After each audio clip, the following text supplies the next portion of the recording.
Number 5. Alexander Litvinenko, aged 44, is better known as the man who solved his own murder.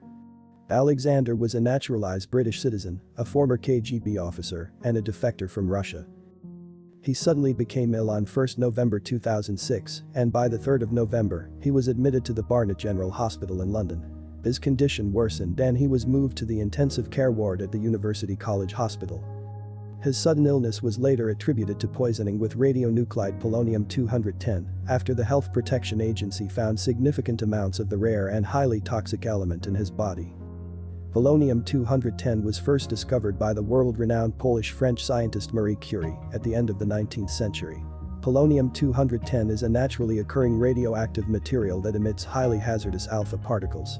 It is one of 25 radioactive isotopes of polonium, a silver-colored metal found in uranium ores. When ingested, the poison is deadly and very difficult to identify. When inhaled, it causes lung cancer.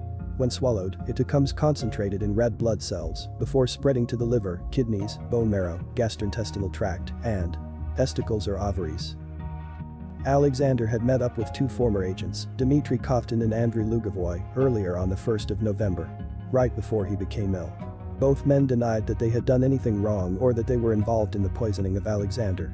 The leaked US diplomatic cable would reveal that Dmitry had left traces of polonium in the house and car he had used in Hamburg. The two former agents also introduced Alexander to a tall, thin man of Central Asian appearance called Vladislav Sokolenko. Andrei said Vladislav was a business partner. Andrei was also a former bodyguard of an ex-acting prime minister of Russia named Yegor Gaidar. Yegor also suffered from a mysterious illness in November of 2006 that was ruled a poisoning. He would, however, survive. Later on the 1st of November, Alexander had lunch at Itsu, a sushi restaurant in Piccadilly in London. He was there with Mario Scaramella, an Italian acquaintance and nuclear waste expert. Alexander told Mario about alleged allegations regarding Italy's Prime Minister Romano Prodi. Mario was attached to the Mitrokhin Commission investigating the possible penetration of Italian politics by the KGB. Mario claimed to have information on the assassination of Anna Polikovskaya, a 48-year-old journalist who was killed at her Moscow apartment building in October of 2006. Alexander's wife, Marina Litvinenko, accused Moscow of planning and executing the murder of her husband. She does not believe that the order came from Putin himself. She does, however, believe that it was done at the behest of the authorities. She also announced that she will not provide evidence to any Russian investigation out of the fear that they will misuse or misrepresent the information. In a court hearing in 2015, 9 years after Alexander's death, a Scotland Yard lawyer concluded that the evidence suggests that the only credible explanation is in one way or another, the Russian state is involved in Litvinenko's murder. Before his death, Litvinenko said, "You may succeed in silencing one man, but the howl of protest from around the world, Mr. Putin, will reverberate in your ears for the rest of your life." On the 22nd of November 2006, Alexander's medical staff at University College Hospital reported that Alexander had a major setback caused either by heart failure or an overnight heart attack. Alexander would die on the 23rd of November 2006. The following day, the 24th, Vladimir Putin publicly stated, "Mr. Litvinenko is, unfortunately, not Lazarus." Scotland Yard stated that inquiries into the circumstances of how Alexander became ill would continue. On the 24th of November 2006, a statement was released posthumously. In it, Alexander named Putin as the man behind his poisoning and death. A friend of Alexander named Alex Goldfarb, who was also the chairman of Boris Berezovsky's Civil Liberties Fund, claimed that Alexander had dictated the statement to him 3 days earlier. Andrei Nekrasov said that his friend, Alexander, and Alexander's lawyer had composed the statement in Russian on the 21st of November and then translated it to English. Of course, Vladimir Putin denied the allegations.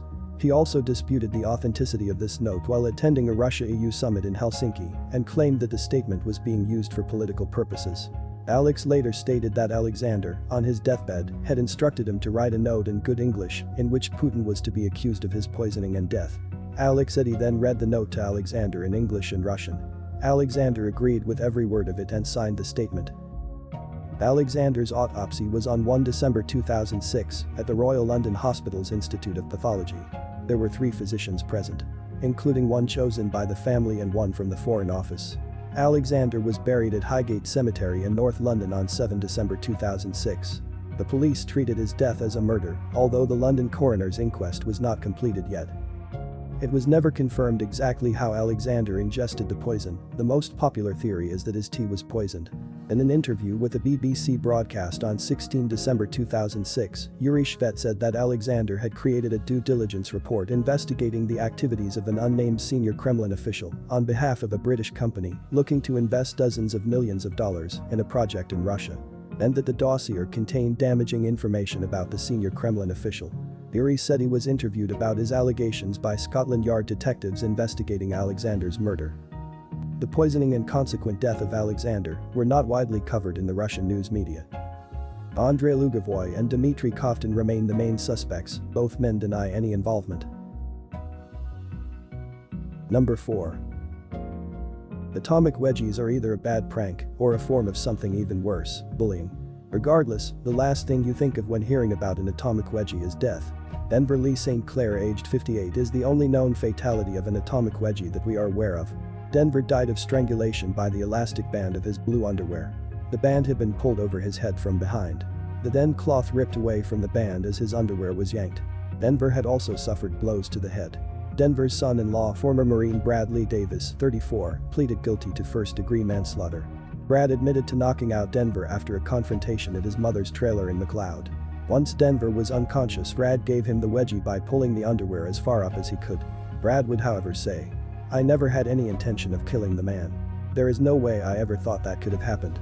Brad said that his stepfather was a bully and that he gave him the wedgie so that Denver would be embarrassed by it when waking up. Brad also admitted to taking a picture of the wedgie with his cell phone. Brad was sentenced to 30 years in prison in 2015. Number 3. Mike Edwards was a well-known cellist in the British rock group Electric Light Orchestra who sold more than 50 million records worldwide. He was also the founder of the classical Devon Baroque Orchestra. Mike, aged 62, was killed on 3 September 2010. He was driving through the countryside on the A381 road between Harbertonford and Helwell, near his home in Totnes, Devon. In what can only be described as a freak accident, a cylindrical hay bale weighing about 1,300 pounds, or 590 kilograms, fell off a tractor and started rolling down a hillside. Against all odds, it hit the van that Mike was driving, causing him to swerve into another vehicle. The other driver was not hurt. An investigation was launched, and on 19 November 2012, a court case concluded that 2 defendants were not guilty of health and safety violations relating to the accident. Number 2. In November 2009, a 25-year-old man named Ely Murillo-Moncada disappeared without a trace the day after Thanksgiving.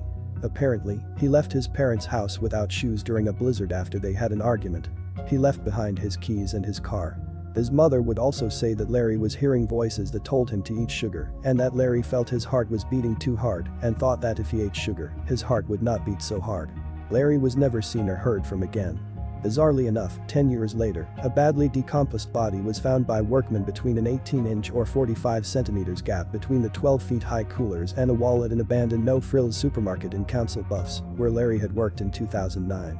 The store had closed in 2016, and they could see that the body had been there several years. Larry would only be identified 6 months later in July of 2019, 10 years after he had disappeared. He was identified by his clothing that matched the missing persons report, as well as by DNA testing. Investigators believe that Larry, who worked at the store, climbed on top of the coolers in late November 2009 and fell into the gap between the coolers and the wall. He was trapped and ultimately died there. Passers-by in the supermarket had walked past his decomposing body, collecting items from the coolers for about 7 years. Some previous shoppers would state that there had always been a strange smell in the store. Former employees and colleagues would say that it was common for workers to rest on top of the coolers. The police said that the autopsy found no signs of trauma or foul play. Larry's death was closed as accidental. Sergeant Brandon Danielson said that the noise from the coolers would have muffled out Larry's cries for help. Number 1. Daniel John O'Brien, 31, might hold the title for the world's most bizarre suicide and has thus earned his number 1 spot on this list. In January of 1990, American citizen Daniel John O'Brien was enjoying a well-deserved holiday in Port of Spain, the capital of Trinidad and Tobago. He was on holiday with his friend David Meyer. They were staying in the Bel Air Hotel, which borders one of the runways at Piarco International Airport. The holiday was going great and they were having fun and enjoying the time off to relax.